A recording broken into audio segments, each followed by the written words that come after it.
We'll hear argument first this morning in Case 16-5294, McWilliams versus Dunn. Mr. Bright. Thank you. Mr. Chief Justice, and may it please the Court, this Court in 1985 clearly established in its decision in Ake versus Oklahoma that a poor defendant whose mental health or mental issues were a significant factor in the case is entitled to an expert, and an expert independent of the prosecution to assist in the evaluation, the preparation, and the presentation of an effective defense for the defendant. Suppose we thought that, and it's not your position, I understand it, that Ake was ambiguous on this point. And then over time it became clear that really the psychiatrist ought to be consulting with the defense and not with the prosecution. Would we say that the basic right was clearly established and that over time we are simply making a refinement? Or if we think Ake is ambiguous, I know you disagree, if we think Ake is ambiguous, we are establishing a new right when we say it must be a defense psychiatrist? Well, as Your Honor guessed, we don't think it's ambiguous. In fact, we think it's quite clear when you look. Go ahead. Sorry. Go ahead, but I'm assuming that we find it ambiguous. I'm asking, then can it be the position that this is just a refinement of the right, or is it a new right? Well, if you accept that it was ambiguous, which, of course, we do not accept, right. But, of course, I mean, this goes to some of the clearly established cases the Court has looked at where does it extend a decision that the Court has rendered, and is this asking for something more? We would submit here this can't be anything but an independent expert, because it even goes to — Mr. Bright, if we're informed correctly by the respondent that on remand in Ake itself, the lower courts held that due process is satisfied by the assistance of a neutral psychiatrist. So if it was all that clearly established, it was not understood in the very case that was argued here. And then on remand, according to the respondent at least, the lower courts held a neutral psychiatrist is good enough. Well, but whether or not the Oklahoma court got it right or wrong when the case was remanded, what clearly established, we believe, starts and ends with this court, whether something is clearly established. And when the court says where it's a significant factor, you have a right to an expert, and then goes through the things that expert is going to do, to gather facts for the defense, to analyze facts for the defense, to even assist in cross-examination of the state's expert witness. You can't get more intimately involved in the defense of a case than being involved in the cross-examination of witnesses for the prosecution. But we're told here that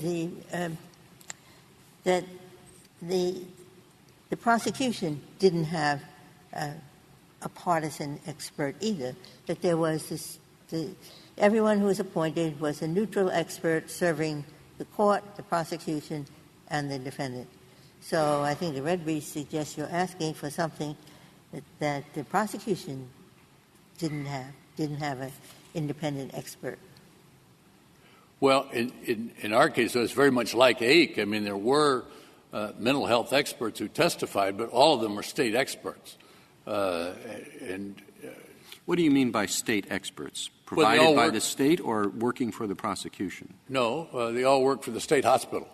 And so as a result, they were people who the Lunacy Commission, which did the first examination, are 3 doctors at the state hospital that make an evaluation and then report to the court. So you mean they were paid for work by the state as opposed to being working for the prosecution for a particular result in a given case? That's true, Mr. Chief Justice. But had there been an issue, which there was in this case and should have been litigated, certainly the state has no problem having an expert. The state can retain an expert, can retain more than one. The right that was given in Ake was very modest. It was very modest. It was an expert. The defendant can't choose the expert, and it's only one expert, but it is an expert to at least make the adversary system work to some extent. And I think what the Court recognized, and I think this goes to what Justice Ginsburg was asking me about, is that mental health today, as the Court said in Ake, experts vary widely with regard to, first of all, whether there is a mental illness, second, what it is, what the effects of it are on behavior, and how it plays into the legal Mr. Bright, question. Even the terminology that you are using, both here and in your briefs, contains some ambiguity, because you keep saying, well, Ake established the right to an independent expert. But independent can mean really the defense expert, or independent can mean independent of both the prosecutor and the defense. And what you are saying that Ake held was that it was a defense expert. But and there are certainly parts of the opinion that read like that. There's no question that when Ake talks about assistance over and over again, it reads like a defense expert. But the question is, did Ake really preclude the idea of a completely independent person, independent of both the state and the defense? Well, it did, because of the way it described what the expert was to do. And in the two places where the Court said we hold, they said we hold when it is a significant factor that the defendant is entitled to an expert. That was with regard to both the guilt phase issues and with regard to the penalty phase issues. So I think the Court, and then the Court this is not one of these cases that has, at least in my opinion, a lot of ambiguity, because the Court could not have been more detailed or specific about what that expert was going to do. Suppose you have a single court-appointed expert, and let's assume he's not paid by the state. He or she's an outside expert. Can that expert ethically, under the ethical rules that apply to psychiatrists, meet just with the defense and say, now you should be sure to do this, and then go meet just with the prosecution, or do both parties have to be present? Do you know what their ethical duties are in this regard? I read the article by Dr. Stone and wasn't quite clear on this. Well, I think the ethical duty is that you can't work both sides of the street in that way. It's hard to imagine how that could ever work unless you just want the opinion of the expert. But what happens so often with people who start out as neutral experts is they become experts for one side or the other, usually the prosecution. Well, you say in your reply brief, on page 1, you've got 4 examples where you say the language clearly shows that they were meant to be, I don't know what the word is. You hope it's not partisan or non-objective, but aligned experts, I guess. And the first one, they're supposed to provide assistance that may well be crucial to the defendant's ability to marshal his defense. Well, you can certainly understand the assistance being, here is the diagnosis, this is what these medical terms mean, this is what the rules are, or this is it doesn't necessarily mean that they're going to be partisan in helping shape the defense.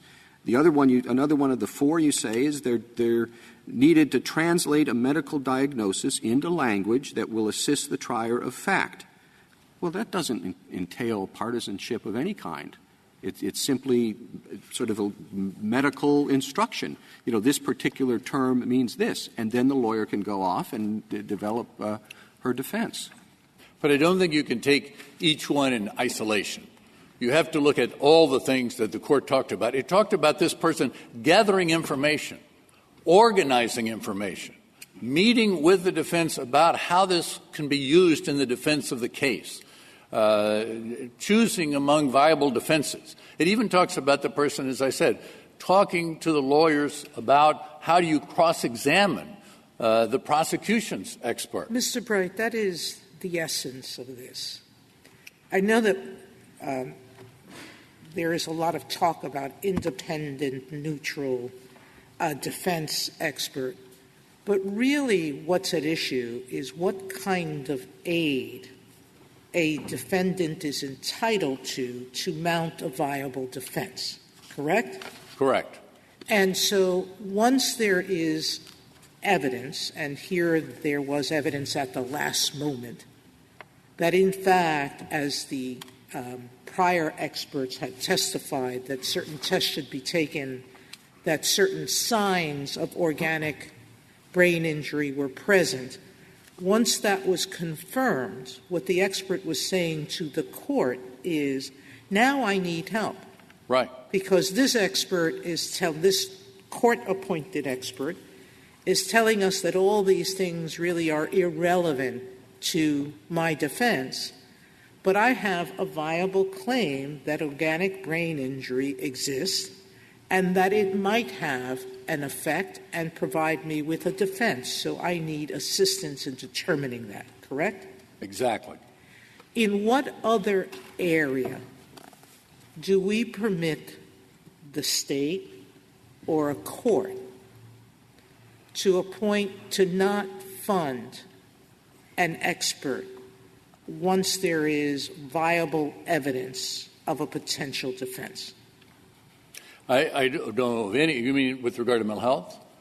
In any area. I mean, you look at Ford versus Wainwright, where the court looked at the question of whether someone was competent to be executed or not.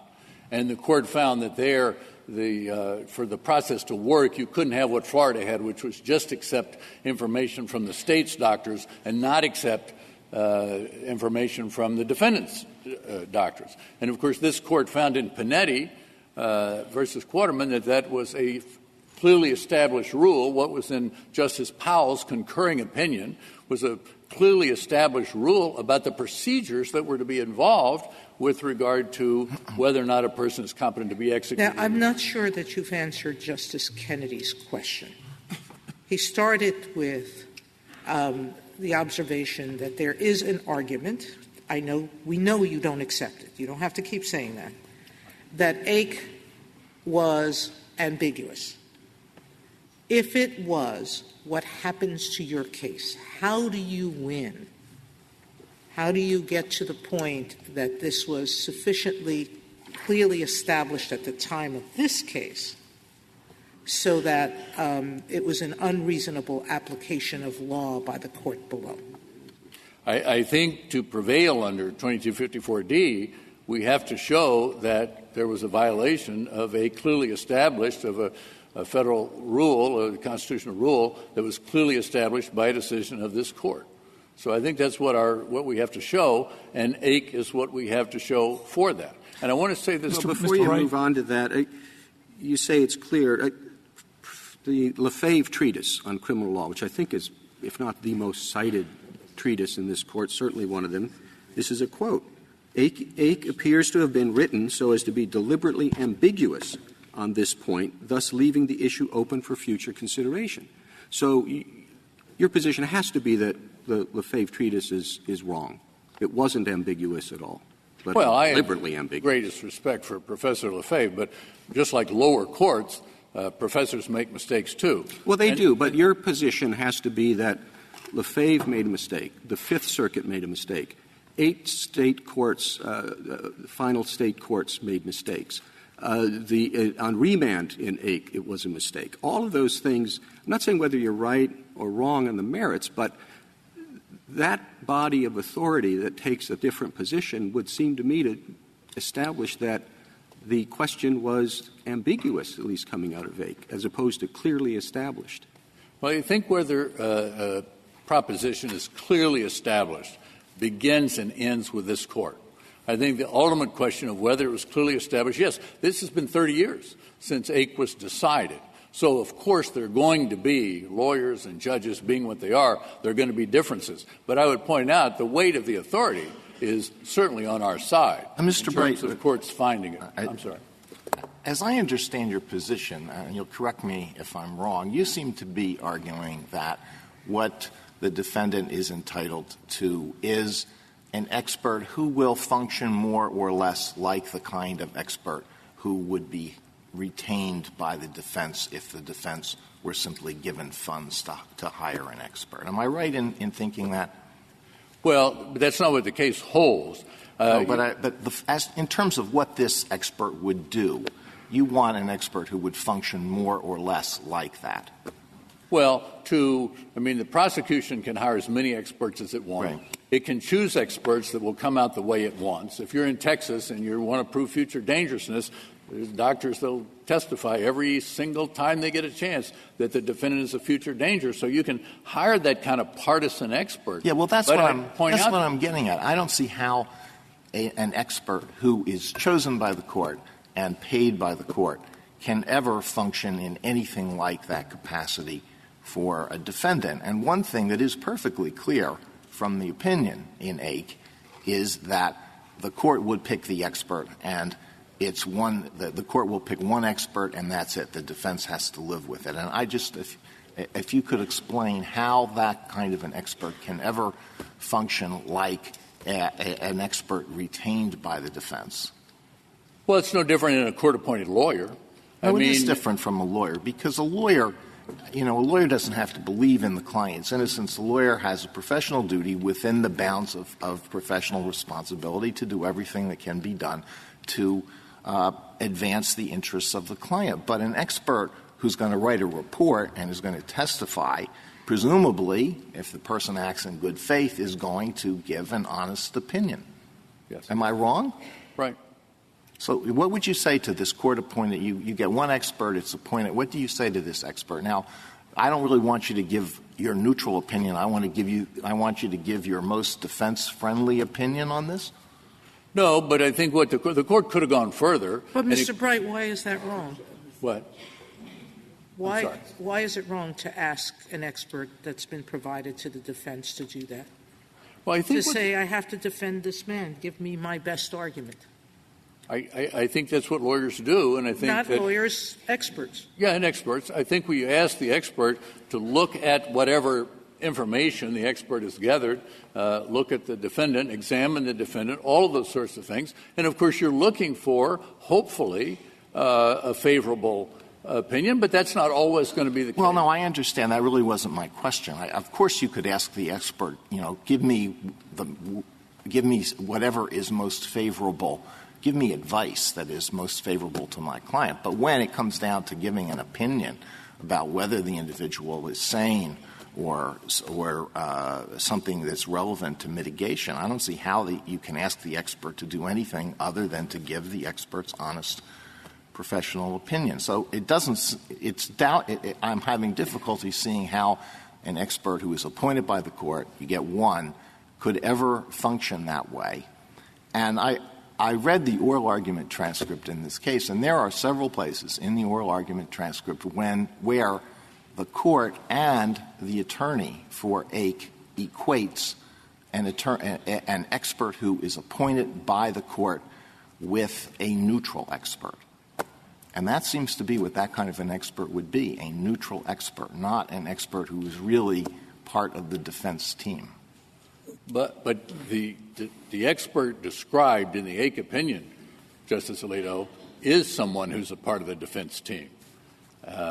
This question of partisan came up, of using the word partisan. Of course, parties, whether it be the prosecution, whether it be a wealthy criminal defendant, whether it be a wealthy civil litigant, are all going to hire partisan experts. They're going to hire the experts that they think will give them the opinion that will help their side of the case. Did the defendant ask for an expert? On page 11 of their brief, they quote the respondents, the Court of Appeals, which says there is no indication in the record that McWilliams could not have called Dr. Goff, or the trial court indicated that it would have considered a motion to present an expert, but McWilliams, says the respondent, chose not to file one. And your brief on page 9 doesn't say he did ask for an expert. He wanted more time. Well, did he ask, he said, Judge, please appoint an expert? Did he? Two things, Justice Breyer. Did he or didn't he, yes or no? Well, what he did, and you can look at what John Bivens, one of the lawyers, said right towards the end, it's in the joint appendix at about 207, where he made a long plea.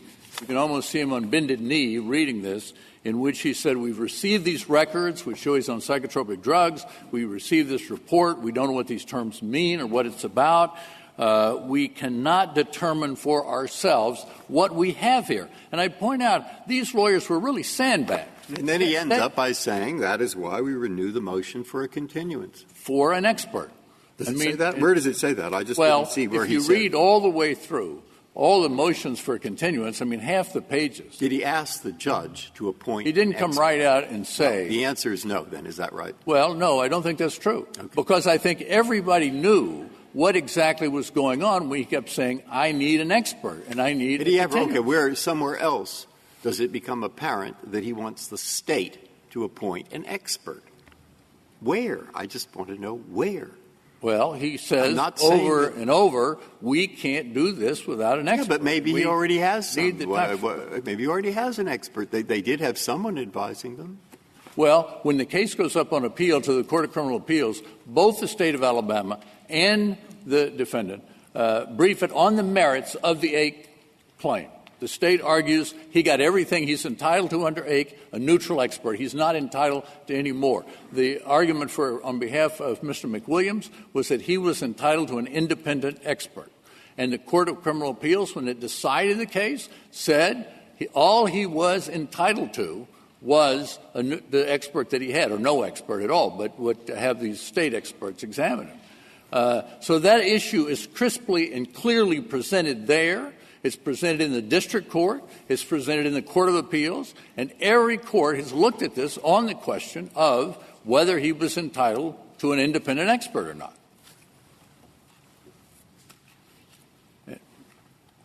May I point out? Yes. On page 211A, Mr. Sobel does say, I told Your Honor that my looking at these records was not of any value to me, that I needed to have somebody look at these records who understood them, who could interpret them for me. Did I not tell Your Honor that? And shortly thereafter he says, Your Honor gave me no time in which to do that. Your Honor told me to be here at 2 o'clock this afternoon. Would Your Honor have wanted me to file a motion for extraordinary expenses to get someone? The court, I want you to approach with your client and proceeded to sentence him, correct? Sentence him to death right then, without any further. And I'd point out this, as I was about to say a moment ago, all of this evidence came in 48 hours. 48 hours before they get the first report from Dr. Goff, which is a neuropsychological examination. The day before, they get records from the mental health, the hospital, from the Taylor Hardin Mental Health Hospital. And on the day of, he had been subpoenaing the records from the prison since August. And this is October 7th. He receives those records on the morning of the hearing itself, when he gets to court. And now he's got two huge piles of records from the hospital and from the prison. He's got a report using terminology that he doesn't understand, making findings that he doesn't understand. And he says, I need help. We can't possibly go forward in this case because we don't know what we have. We know we have something. Suppose the court appoints the head of the psychiatric department at a distinguished private university, one person. And he comes in, he tells the defense counsel, now I'm going to explain to you what all these terms mean. There are lots of tests. I'll tell you about each of these tests. And I'm going to have the same meeting with the prosecution later on. You can ask me anything you want, and then I'm going to testify. I'm not sure what my opinion is yet, but I'll give my opinion. But here's the basis for my opinion, and I want you to ask any questions you want about what these tests mean. Is that sufficient? That's not sufficient because... So you say there's always a conflict of interest unless the psychiatrist works for the defense only. No, not necessarily a conflict of interest. But what AIC stands for is two things, really. The adversary system. The court talks about making it possible for the defendant to present his case within the adversary system. It's a minimal ability. He doesn't get a partisan expert. He doesn't get to choose the expert. But he gets a competent expert to give whatever advice that expert can give to him as he prepares his defense and as he prepares to deal with the prosecution case. Mr. Bright, can I ask you for your interpretation of there are two paragraphs on page 85 which talk about Smith v. Baldy, which was a case where there was, in fact, a neutral expert. And the court talks about why it doesn't have to pay attention to Smith v. Baldy. I'm just curious as to what your interpretation of these paragraphs are, because, I'll just leave it like that. Well, I think it was giving Baldy, Smith v. Baldy, a respectable burial, is what it boils down to, because the court says we're in fundamental disagreement and points out that Baldy is a case that comes from 1953.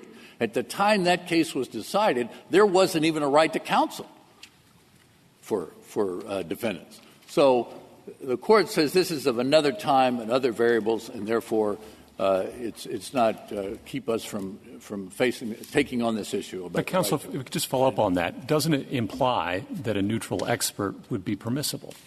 No, I think it says that was the old days. Those were the horse and buggy days, or almost there. And this is today. And today, mental health is hotly contested. It takes experts on both sides. And for the defense to Where's the stopping point then? Because the common law history, our tradition is that often courts could apply and appoint a neutral expert of its own choosing. If the defense now has a right to a particular kind of expert, partisan expert. It's not a partisan expert. I'm sorry. If I might just finish, and then you can tell me where I've gone off the rails. Where's the stopping point? Is it just psychiatry? Would we also have to apply the same rule in other kinds of medicine, perhaps, forensic science? Where is the stopping point that you would advocate for the court? Well, I wouldn't advocate it because it's not before the court in this case. But it would be something an implication we clearly have to consider. Well, but the thing that the court has to consider here is the unique nature of mental health and the fact that experts widely disagree on mental health. Experts widely disagree on everything. That's why you hire them. And that may mean and why they cost so very much. And many courts, state courts, other courts, have said, and of course under the Criminal Justice Act and the federal courts, that where there are other issues, there may be other experts. It's a due process question. That's my other question is, if due process requires a partisan expert, surely it would also require a partisan lawyer, in which case, what does the Sixth Amendment do? Does it guarantee the right of effective assistance of counsel? It's just superfluous? No, the Sixth Amendment guarantees a lawyer who will carry out their professional responsibilities in an ethical and legal way as they should, and by the same token, an expert who's appointed would act within the professional boundaries of the profession, of the mental health profession. I'd like to reserve the remainder of my time. Thank you, counsel. Mr. Brasher. Thank you, Mr. Chief Justice, and may it please the Court. Aig did not hold that a neutral expert fails to satisfy the Due Process Clause. Let me talk about the psychiatric assistance that was provided in this case, because I think it's important to begin there. So before the trial of this case even started, the defendant made a motion for a full psychiatric evaluation specific to mitigating circumstances that he was then going to want to put at issue at the penalty phase of the case. And he was evaluated for over a month by 3 psychiatrists and a psychologist for that purpose, for developing mitigating circumstances. Sorry, I thought that the 3 psychiatrists were part of the lunacy committee. That's correct, Your Honor. And I thought that the purpose of the lunacy committee was to see if he was mentally competent or not. That's incorrect, Your Honor. The first motion that was presented by the defendant expressly asked for an evaluation with respect to mitigating circumstances, and the Lunacy Commission report also addressed that issue of mitigating circumstances. But then Didn't that report suggest that further tests had to be taken with respect to that? No, Your Honor. That report suggested that there were no mitigating circumstances on the fact of the case.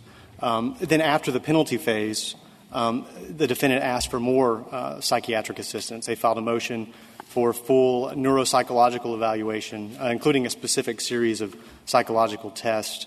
And that motion was also granted. That motion was granted on the same day it was filed, September 3rd, 1986, which is just a year or so after this Court had decided Ake. And then 2 experts did that. There was an expert. Sorry, General, but if we could just focus on – I think it would help to just sort of let's assume for the moment that this defendant did not get what he was asking for, which was a defense expert, and say whether Ake entitled him to such an expert. And I just want to sort of focus on the money sentence in Ake, you know, what the we therefore hold sentence. And it says, here's what we hold. We hold that when the defendant makes this preliminary showing that mental health is going to be at issue, the state must assure the defendant access to a competent psychiatrist who will assist in evaluation, preparation, and presentation of the defense, So assist in evaluation, preparation, and presentation of the defense. And, recognizing that we're all smart people and we can read any words, we can have an argument that any words mean anything we say, still, assist in evaluation, preparation, and presentation of the defense, doesn't that mean, that's the phrase you would use for a counsel, to assist in evaluation, preparation, and presentation of the defense? It means somebody on the defendant's side. Well, if I could answer that with 2 points, Your Honor. The first is that I think neutral experts are capable of assisting the defense in a way that an expert assists the defense. They're capable in the sense that sometimes they might, but it's not what you would this is I guess I'm repeating myself, but this is the language that you use when you're talking about not somebody who sometimes might and is capable of, but who in fact will do so to the best of his ability, assist the defendant. And I think the way an expert assists the defendant is by translating medical diagnosis into language that lawyers can understand. The Court says in Ake that psychiatrists gather facts and offer opinions. And we would submit that a psychiatrist who does what you ask them to do, who does the evaluations that you ask them to do, prepares the reports that you ask them to prepare, they're assisting your defense, just like they did in this case. The word assistance, we usually use it most often, is the defendant is entitled to the assistance of counsel. Assistance of counsel doesn't mean neutral. And the one thing that stands out in this case is the word assist the defense, assisting, adversarial. Those at least are cues that what the decision writer had in mind was assisting the defense, just as a lawyer assists the defense. Well, if I could just respond to that, Justice Ginsburg. I think the Court has to evaluate the holding of Ake in light of the facts and the question presented in Ake, right? This isn't a statute that we're interpreting. It's a judicial decision. And the problem in Ake was not that there was a neutral expert that had assisted the defendant. The problem in Ake was that there was no expert that had assisted the defendant at all. But sometimes the Court goes beyond what the facts are. And sometimes, sometimes it issues a holding that's just precisely calibrated to the facts and sometimes broader. And it seems that what we do is we look at the language. We look at what the Court said and said, given what the Court said, is this right clearly established? And I guess, again, just to repeat what Justice Ginsburg said, I started counting up the word assist in this opinion, and frankly, I lost track. That every time this opinion talks about this, it talks about assisting the defense and assisting the defendant, including to cross-examine the prosecution. It just seems that the premise of the entire opinion is you're on the defense team. Well, there are parts of the opinion that we would suggest that also cut in our favor. So, for example, the Court's discussion of Baldy, I think, cuts in our favor because the Court does distinguish Baldy on the grounds that neutral experts testified in that case. Baldy was a case where this Court affirmed. Well, at first it does. You're exactly right. And this is why I asked about Baldy. I find those two paragraphs incredibly confusing because the first paragraph says we're distinguishing it because there it was a neutral expert. And then the second paragraph says, anyhow, Baldy, it does it doesn't use the term overrule, but a lower court would be crazed if it relied on Baldy after that opinion. Well, I'll count incredibly confusing as a plus for me in a federal habeas case where the law has to... No. Two paragraphs might be confusing, but the question is, what does the opinion say, and particularly, what does the holding say? Right. And the other part of the opinion that we think counts in our favor is the part where the Court says, in the paragraph that has this holding in it, that we're going to leave it to the states to decide how to implement this right. Yes, all right, but what about the point that Justice Kagan raised? She was quoting from the opinion. Why do we have to get into an argument about whether they can be independent or partisan? An expert should not be. He should give his honest opinion. That's what they're supposed to do. Why is that the right characterization? Why not just quote from the opinion? Right. Well, the defense has to have somebody who will conduct an appropriate examination, assist in evaluation, preparation, and presentation of the defense. And in case we're unclear what that means, the Court previously said that that person, the object is the insanity defense viable? Present testimony to that effect? Assist in preparing the cross-examination of a state psychiatric witness? So why do we have to say more than? That's the question.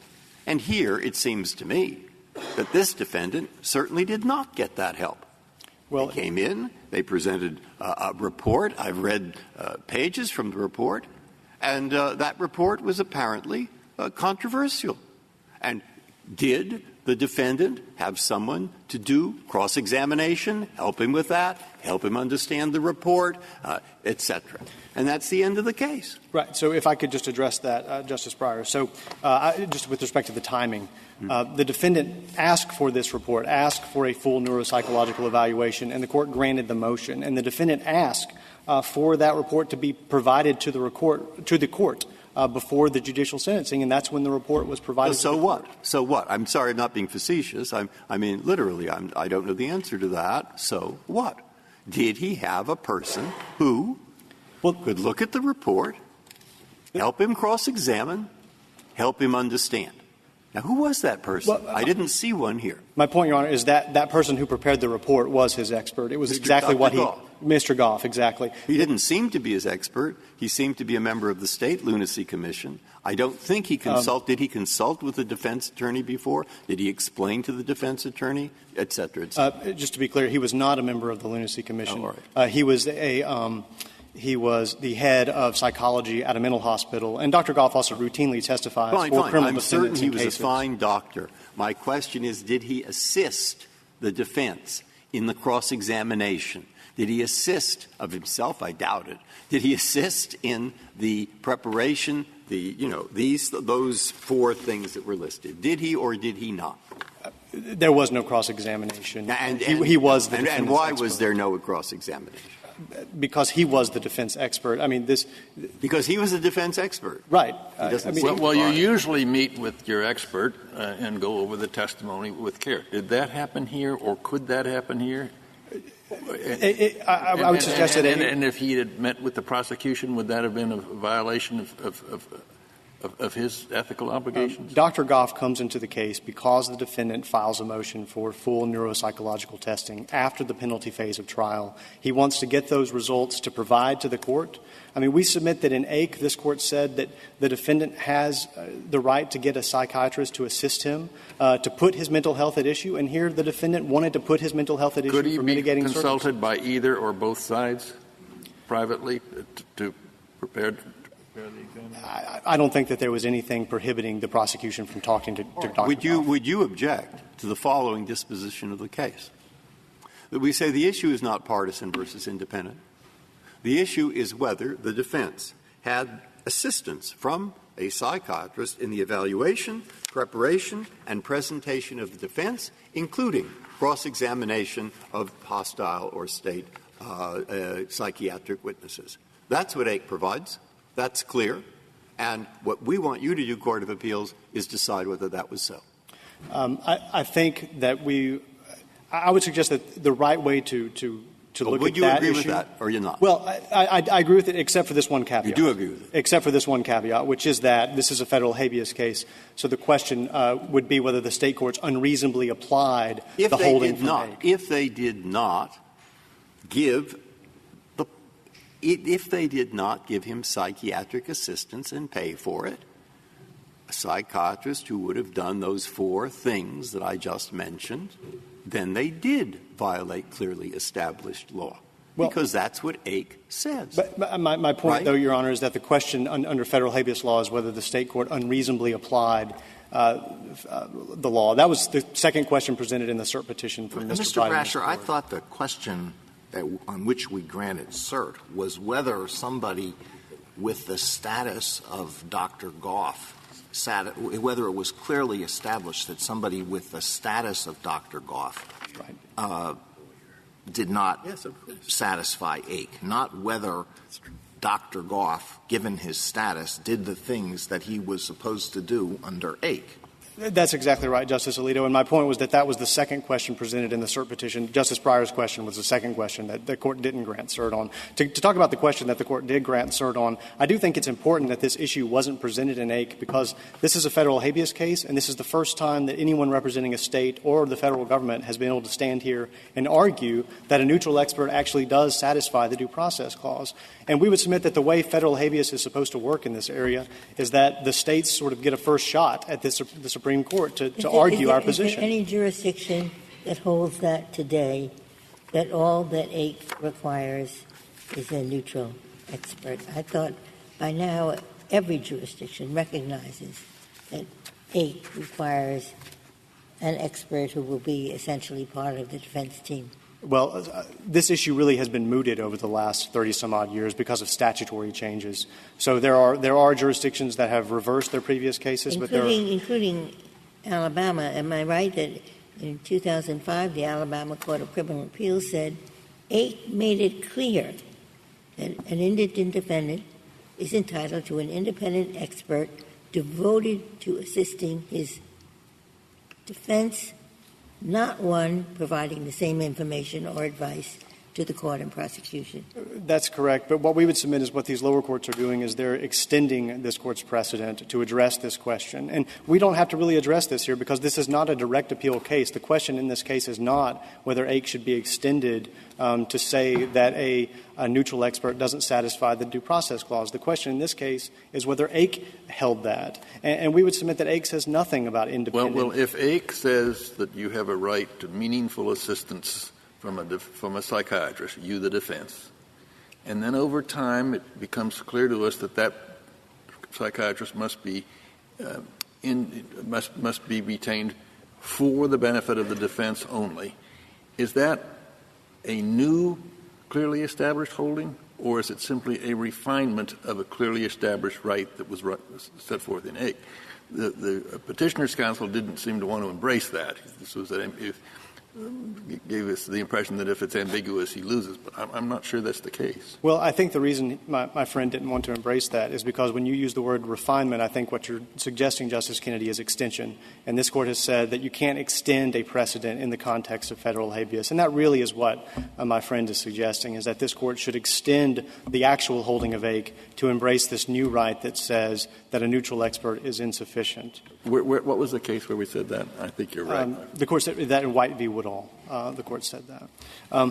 I should also point out that there's But again, General, I mean, the actual holding of AIC calls for assistance in evaluation, preparation, and presentation of the defense. And the theme of AIC, if you will, is all about how we used to think that psychiatric opinions were just like one thing, but now we know better. We know that different psychiatrists have different opinions, and it's really important to arm even an indigent defendant with the tools that he needs to come back at the state and to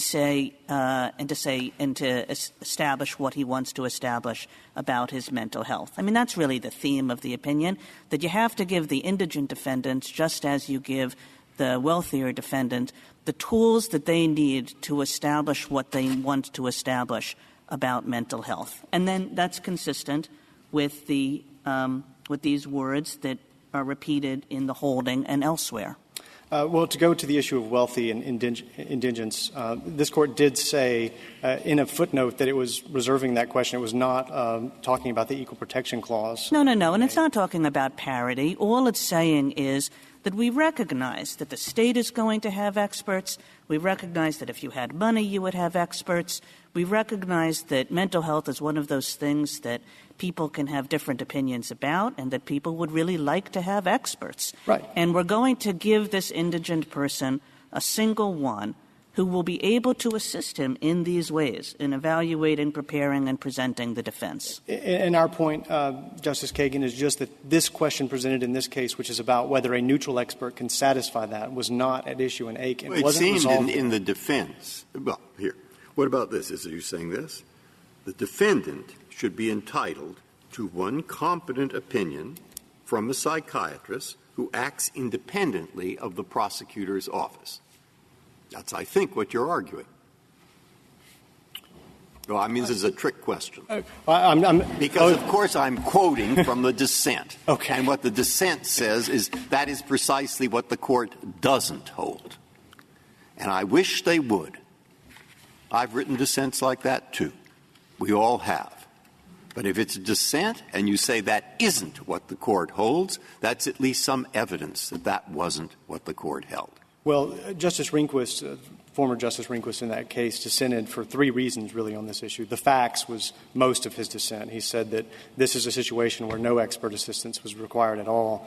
He also said that this entire discussion was dicta. And then, of course, he does have this phrase where he says that you shouldn't be entitled to a defense consultant or an opposing view. But we would suggest that his dissent is no more dispositive than the Chief Justice's concurrence in that case, which took a very limited view of Ake. I mean, ultimately, the way you interpret what is clearly established under one of this Court's holdings is you look at the facts of the case and you look at the question presented, and there's just no dispute that on the facts of Ake, the problem was that he did not get any expert assistance General, that at just all. has to be wrong as a statement of how we figure out what clearly established is. We don't look at the facts in the QP. We look at the holding. Well, this is what the holding says. You're entitled to somebody who will assist you in evaluating, preparing, and presenting your defense. Well, with respect, Justice Kagan, this is what the Court said in Lopez about how you evaluate this issue. The Court said, quote, the Court said you look at, quote, the specific question presented, end quote, in the case, and you see whether it's come up again. And so the specific question presented here is about whether a neutral expert can satisfy the due process clause. That wasn't presented in Ake. And just to be clear, in Ake, there was a motion filed for a psychiatric evaluation for sanity at the time of the defense, and that motion was denied. The motion that was filed here for a psychiatric evaluation for mitigating circumstances, the two motions, both before trial and the full psychological evaluation after the penalty phase, both were granted. And that's the dispositive difference. Mr. Brasher, one piece of evidence about what a holding it means is what the parties ask for in an adversarial system where parties generally control the outcome of cases in terms of the issues presented. And in Ake, as I understand it, defense counsel asked for either a partisan expert or a court-appointed expert. Would have been satisfied with either one. Is my understanding? That's exactly right. And the fact that that motion was denied led this Court in italics in the opinion to say, quote, there was no expert testimony for either side on Ake's sanity at the time of the offense. That would be quite something, I have to say, General. If we say, listen, when you read our opinions and when you try to figure out what we're saying, what you have to do is go back to the QP and just narrow it to exactly what the QP said. I think that that would be a shocking way to interpret this Court's opinions. Well, just to be clear, Justice Kagan, I'm not saying you look at the cert petition itself. I'm saying you look at the question presented on the facts of the case. Because, once again, we're not doing statutory interpretation. The effort here is not to determine the intent of the author of Ake. The question here is to determine what Ake clearly established. And just the way you interpret judicial opinions has to be in light of the facts of the case and the question that's actually presented in the case. Because this is the first time that someone from the State has been able to make this argument to you because it was not presented in Ake at all. The State of Oklahoma couldn't maybe argue. what the parties actually argued, too, right? Justice Ginsburg. One facet of this case you presented as the defense is asking for a defense-oriented expert. And you said that there was no such expert for the State. But I think the opinion itself says that before the sentencing judge, the prosecutor relied on the testimony of State psychiatrists who had testified at the guilt phase that he was dangerous to society. So the judge, before the judge imposes sentence, is looking back to the guilt phase where there were experts for the State, not independent, whatever. They were called by the prosecutor to testify to future dangerousness. Just to be clear, Justice Ginsburg, are you talking about the facts of Ake or the facts of this case? I'm talking about the facts of Ake. Yes, Justice Ginsburg. So in that case, one of the issues at capital sentencing was that the State actually put the defendant's mental health at issue as an aggravating circumstance. So this Court knows that the way capital punishment works is it's the State's burden to prove an aggravating circumstance, and if the State doesn't meet that burden, then a defendant isn't eligible for the death penalty. And in Ake, the problem was that the State used psychiatric testimony to meet its burden to make the defendant eligible for the death penalty, and the defendant didn't have any way to rebut that because the defendant's motion had been denied.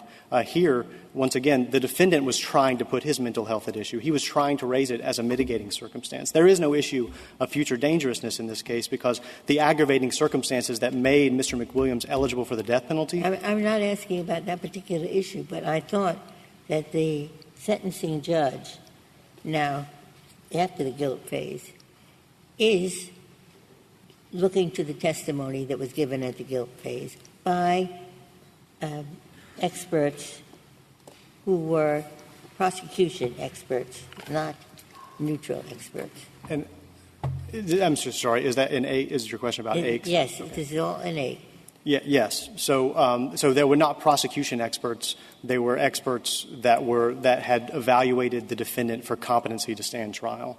There was no evaluation ever done for the defendant's sanity at the time of the offense, and that was the key fact in AIC because that was the issue that the defendant wanted to raise. The issue wanted to raise his mental health with respect to his sanity at the time of the offense, and because his motion was denied, although Mr. McWilliams' motion was granted, in AIC, his motion was denied and he couldn't put that issue in front of the court.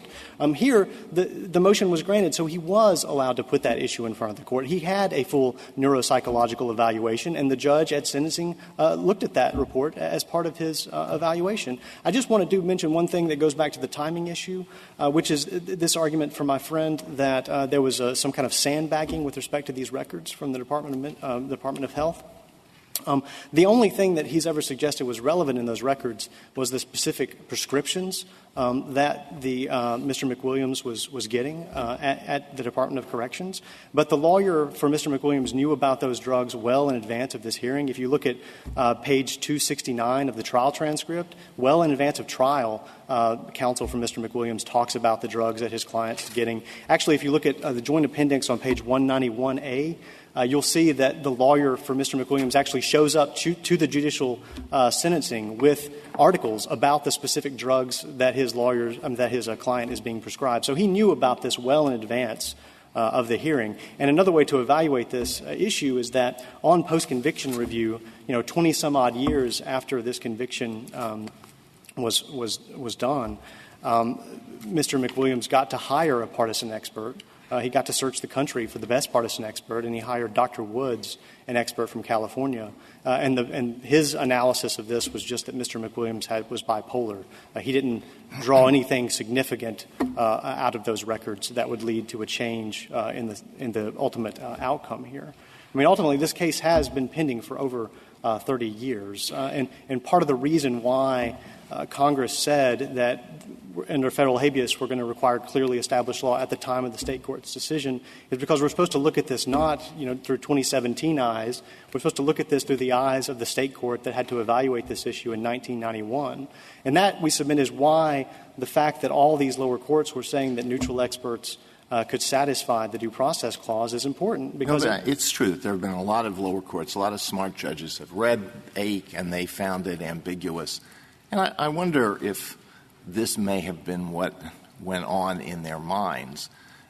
We know what was going on in AIC because we have written opinions like that and we have joined opinions like that. This is an opinion that is deliberately ambiguous because there was probably disagreement among the members of the majority about how far they wanted to go.